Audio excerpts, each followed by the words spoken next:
Let's work our way up to your favorite prospect for Charlotte. Let's start at 3.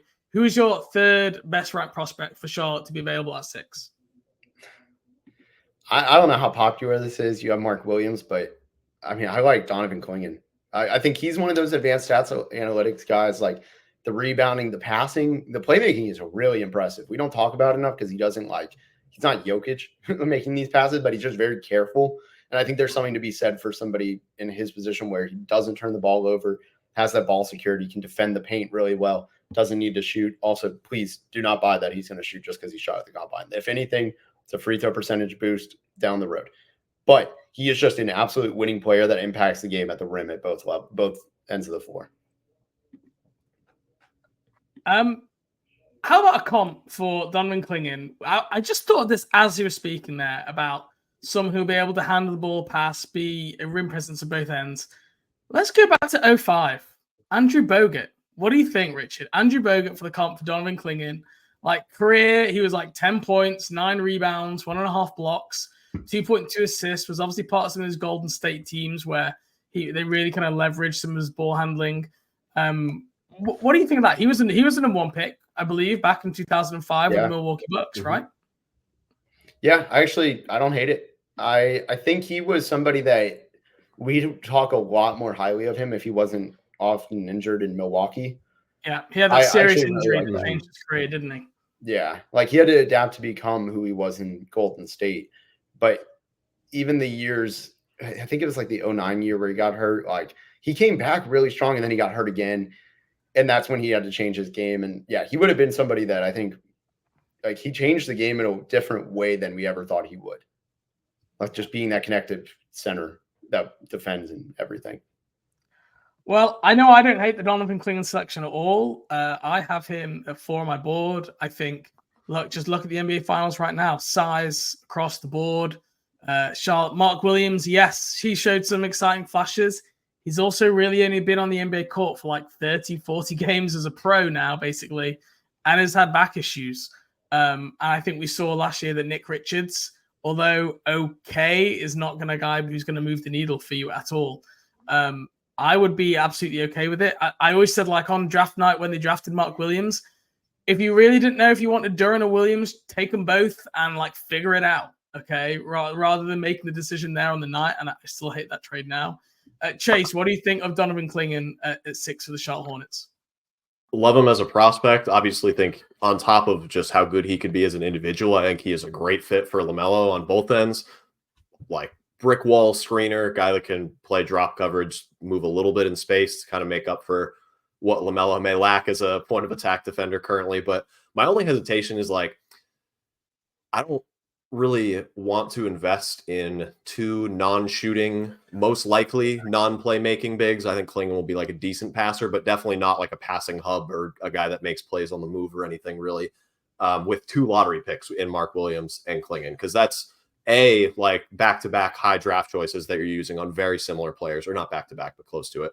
And then you also have a lot of money tied up in like rim running, rim protecting centers, which just limits the way that you can allocate your salary otherwise. And say both of them pan out, you're going to have to extend these guys and pay them very, very well. Your backup center is probably going to be making around like 15 to 20 million, which you don't necessarily see that like a lot. It works. Like you see it now with the the Wolves with Naz Reid. The Celtics bring Al Horford off of the bench when they're fully healthy. He makes, I think, 18 million. Like it can happen, but it just makes your team building structure, I think, a little bit more rigid, but that has nothing to do with Donovan Clingan as an individual. So if that's how the board falls, then I would be fine with it if it came down. Or you just move one, right? Right. Like, that's always whichever one isn't as good, you trade them.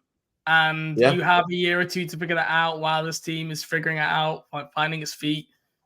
Which one has the best rapport with Brandon Miller, with LaMelo Ball? I think Clingan is different in some ways as well, because he's a lot stronger, right?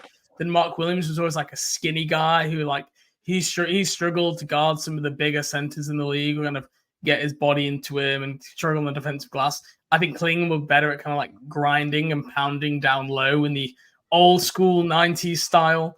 And like I say, maybe a little bit more skill passing the ball as well. But like for me, I understand the issues, but it's just like figure it out down the line. And Klingen's been someone who's had some injury issues. Mark Williams has been someone who's had some injury issues.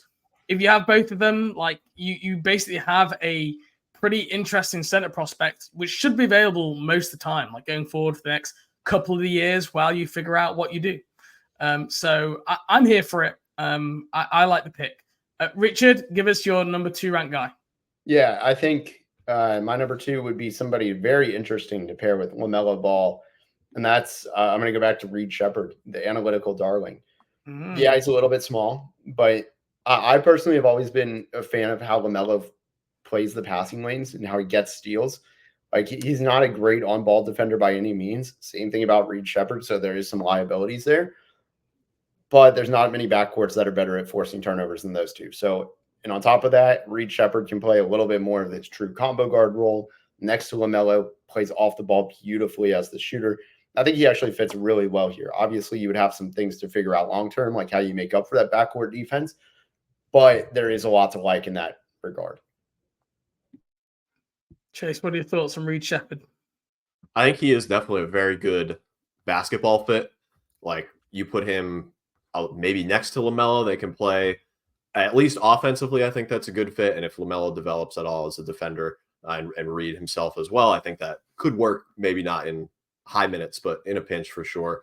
I'm not a huge fan of Reed Shepherd personally, so this influences my opinion as well. I don't know if I would draft him at 6 necessarily, because like in an ideal world, you have LaMelo, Brandon Miller at the 2 or the 3, and then Miles, however you configure the 3 and 4, and then Mark Williams at the 5.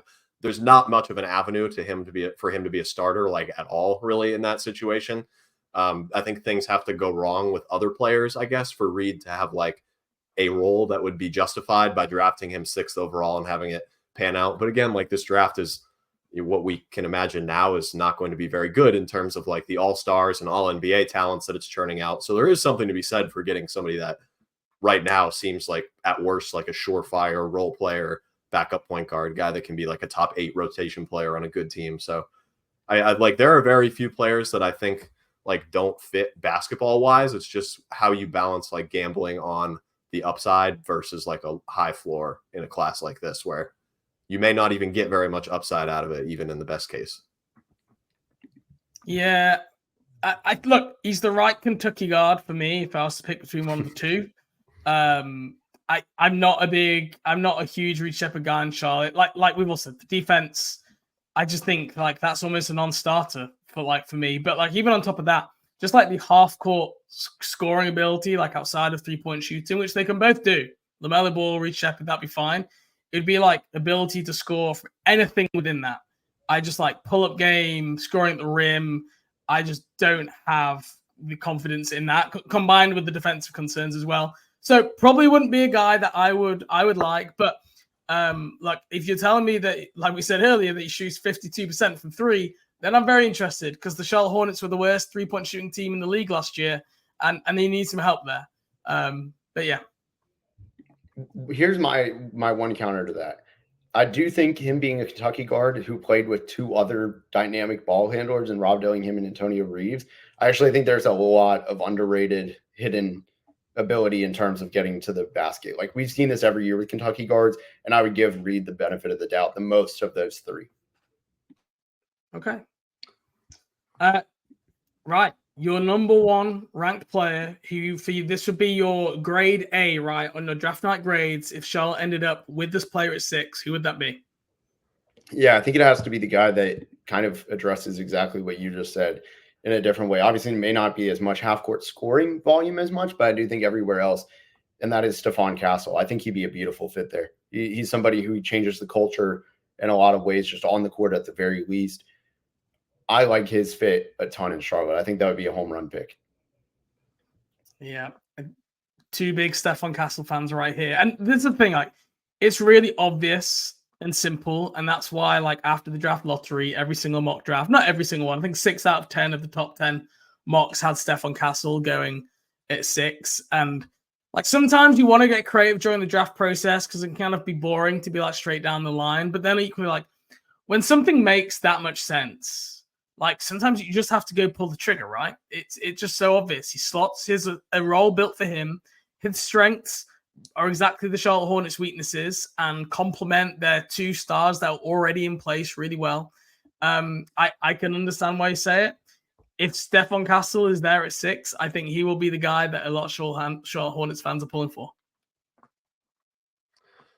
Best combination of two-way impact, I think, of really anybody at the top of the draft that fits well positionally. Like, all you really have to do for Stephon Castle to work out, I think, in Charlotte is for what we've seen in college to translate at an NBA level. He doesn't need to be a knockdown, lights out shooter. He just needs to defend the perimeter at a high level, which we've already seen him do.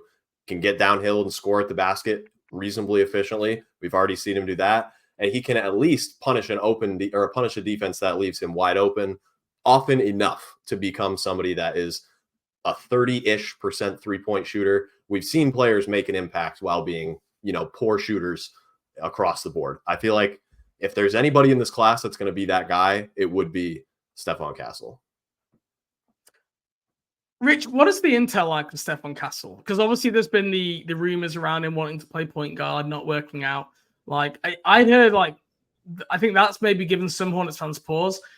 Before that, I thought I'd heard, a lot of the intel about him and his approach and his maturity was, off the charts, one of the best of the draft. Is that something you've heard speaking to scouts? Yeah, people like him. I mean, I think the point guard stuff is kind of bogus. Personally, I don't think teams care.